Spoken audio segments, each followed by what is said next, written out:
ভর্তা তো অনেক খেয়েছেন, কচু পাতার এই ভর্তাটা এরকমভাবে কখনো খেয়েছেন? এই ভর্তাটা একবার খেলে জিভে স্বাদ লেগে থাকবে। চলুন ভর্তাটা কিভাবে তৈরি করছি দেখে নেওয়া যাক। নমস্কার বন্ধুরা, সরস্বতী কুকিং চ্যানেলে আপনাদের সবার স্বাগত। দেখুন আজকে আমি নিয়ে নিয়েছি কচুর পাতা। এগুলো কচু গাছের আগার পাতাগুলো দেখুন, এই যে এরকম মোড়ানো পাতা, এই পাতাগুলোকে আমি নিয়ে নিয়েছি। এখন এই পাতাগুলোকে ধুয়ে পরিষ্কার করে নিয়ে নেব।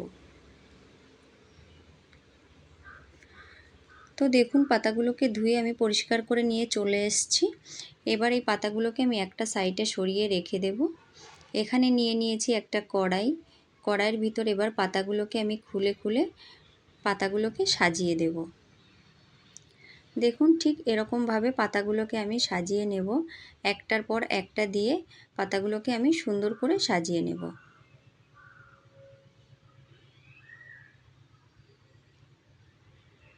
তো এরকমভাবে আমি সমস্ত পাতাগুলো সাজিয়ে নিয়েছি। এরপর আমি পাতার ভিতরে কিছু মশলা দিয়ে দেব। দিয়ে দেব পেঁয়াজ কুচি, দিয়ে দেব চেরা কাঁচা লঙ্কা, দিয়ে দেব গোটা রসুন। এরপর আমি দিয়ে দেব কিছুটা মুসুরির ডাল, আমি ধুয়ে পরিষ্কার করে রেখেছিলাম, সেই ডালটাকে দিয়ে দেব।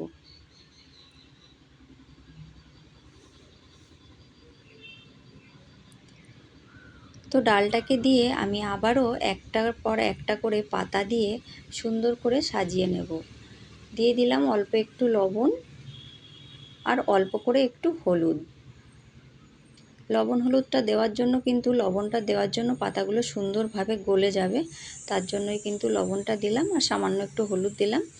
তো দিয়ে এবারে একটার পর একটা পাতা দিয়ে আমি সুন্দর করে এটাকে আটকে নেব। তো দেখুন এরকমভাবেই কিন্তু সমস্ত পাতাগুলো আমি দিয়ে দেব। তো দেখুন একটা একটা করে আমি সমস্ত পাতাগুলো কিন্তু দিয়ে নিয়েছি।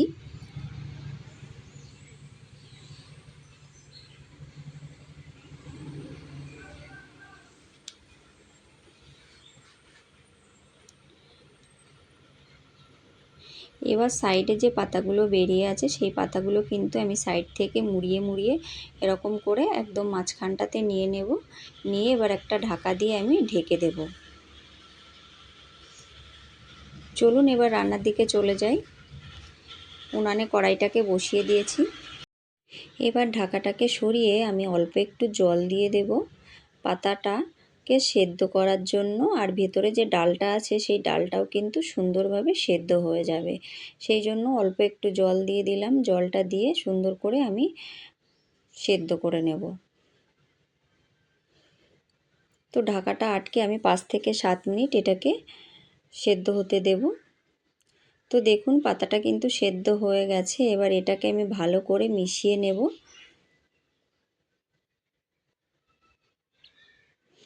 পাতা থেকেও কিছুটা জল বেরিয়েছে, যেহেতু আমি জল দিয়েছিলাম, তারপরেও পাতায় মানে জল থাকে, তো পাতা থেকেও কিছুটা জল বেরিয়েছে। আর সমস্ত কিছু দেখুন সুন্দরভাবে গলে গেছে।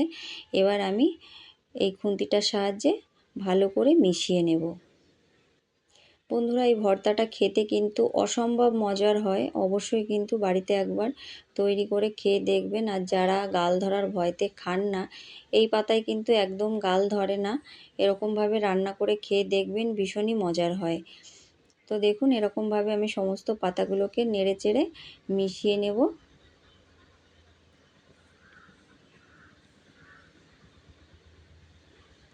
তো দেখুন সুন্দর করে মিশিয়ে নিয়েছি, আর জলটাও অনেকটা কমে গেছে। এবার এই পাতাটাকে আমি নামিয়ে একটু সাইডে সরিয়ে রেখে দেব।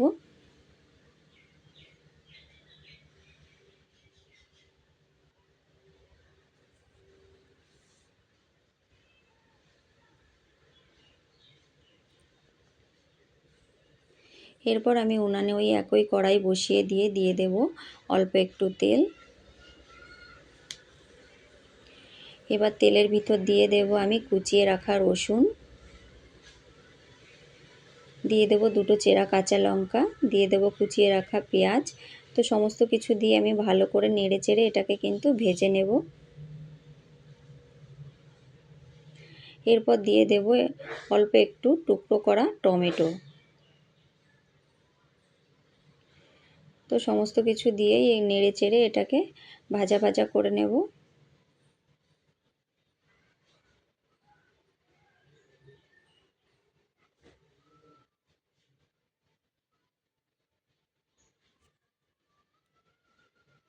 তো দেখুন এটাকে আমি ভালো করে ভেজে নিয়েছি সুন্দরভাবে।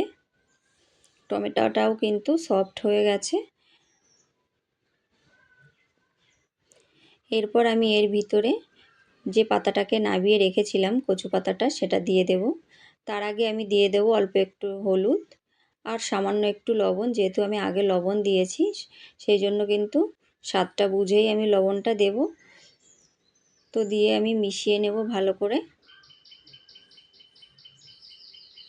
এরপর আমি পাতাটাকে এর ভিতরে দিয়ে দেব, দিয়ে সুন্দর করে মিশিয়ে নেব।